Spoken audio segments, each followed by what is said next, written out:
mom was a dance teacher, and I didn't really take formal classes there, but they had a music room, and they would be like, you get to play with all these instruments for hours and hours.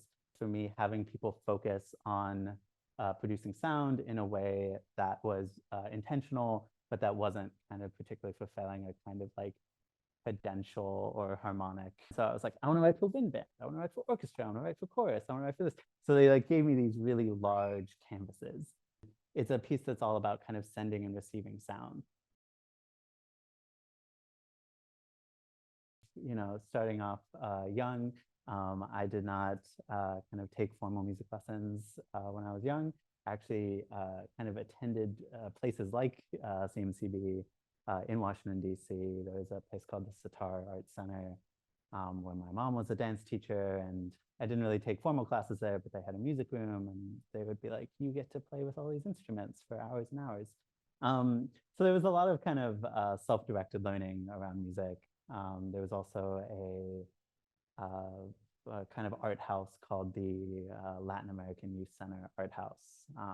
DC is home to one of the largest Salvadorian populations specifically, but lots of Central Americans, lots of Dominicans. And so the LAYC was like a big place where a lot of us who didn't have access to arts education in public schools were able to kind of come and study lots of different forms. So each floor had like a different kind of focus. So like the bottom was photography with like no light, the top was painting with all of the skylights, and there was also music somewhere in there. And so in high school, I thought that art was kind of annoying. I thought that, you know, people not speaking clearly was a poor, you know, just like a poor way of communicating. And you know, I kind of focused and really kind of pushed myself into a kind of math and physics focus.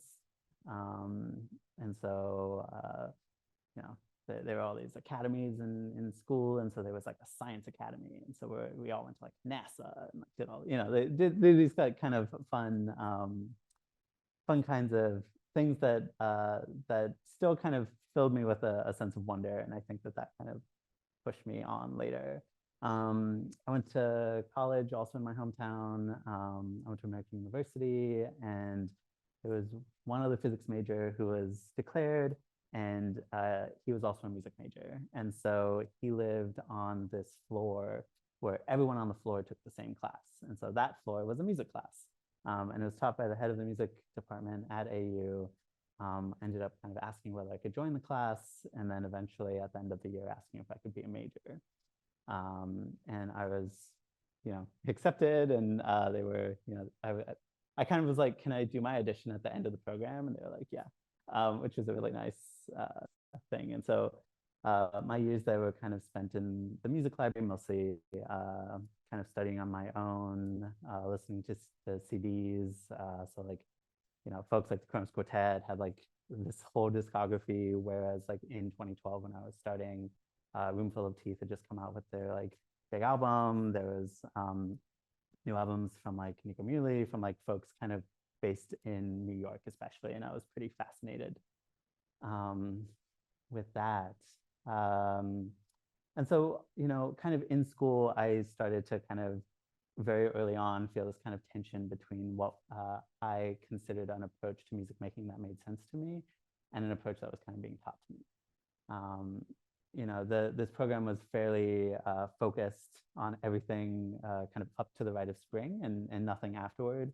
And so anything that I was learning after that was basically either due to my supervisor at the music library, who had a very expansive taste of music, including like industrial noise and lots of really cool kind of global music interests, as well as this kind of experimental music that had been documented in these really strange books that we had in our library, like very dusty books in corners that were way too big and filled with strange ramblings.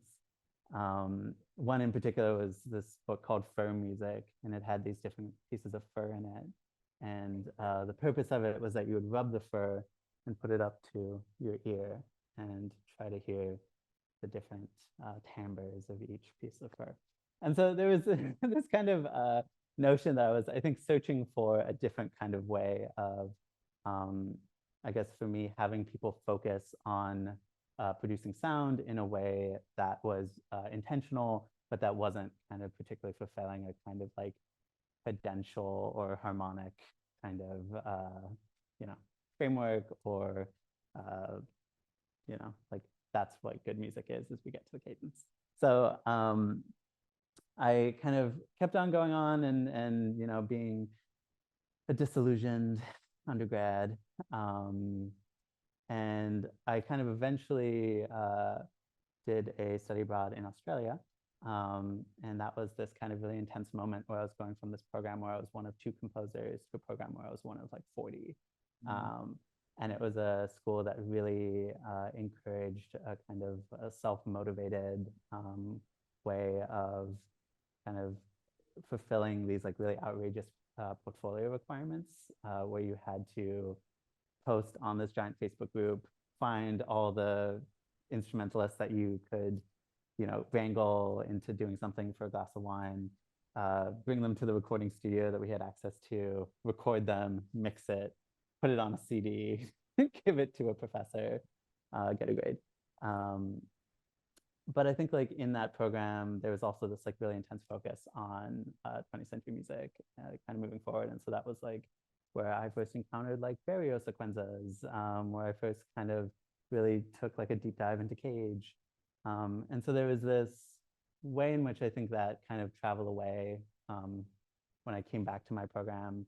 I had a series of things that I was starting to experiment with, including kind of really initial forms of aleatory, which for anyone watching is a kind of musical instruction that encounters chance and allows chance to be something that affects the outcome of the music. And so there's this kind of way in which it can't self-replicate necessarily in the same way. And so, you know, all this kind of was swirling and I was like pretty unhappy in DC. So I decided to come to Boston for a master's degree and start to kind of experiment with these things in a graduate program. And I had a really kind of generous program that kind of gave me everything that I asked for, even though I ended up being kind of unhappy and leaving it. Every opportunity that I asked for, they gave to me. And so I was like, I want to write for wind band, I want to write for orchestra, I want to write for chorus, I want to write for this.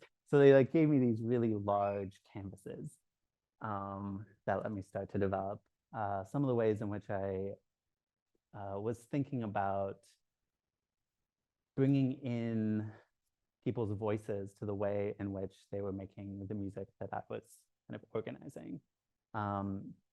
So one of these initial pieces is an orchestra piece called Symphony for the Body, which was this piece that allowed each different section of the orchestra to kind of control the way in which time was flowing in that space. And so, like, for example, there was one movement where every time like there was an inhale and an exhale of the percussionist, they would like hit the crud out of the bass drum, and that would like wake up the orchestra.